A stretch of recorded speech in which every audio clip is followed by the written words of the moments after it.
Yo, what is up everyone? Today I'm switching the exhausts on my XJR 1300 for these second-hand ones I bought on Marketplace. So let's do a sound check with the stock ones on. Ah, first try, let's go.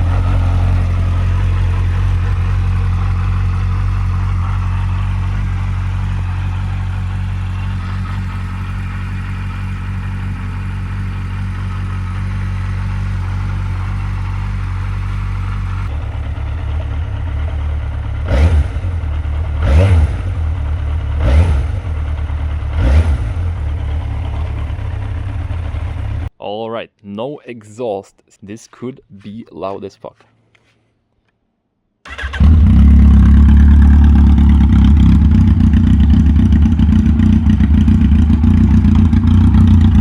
And it is.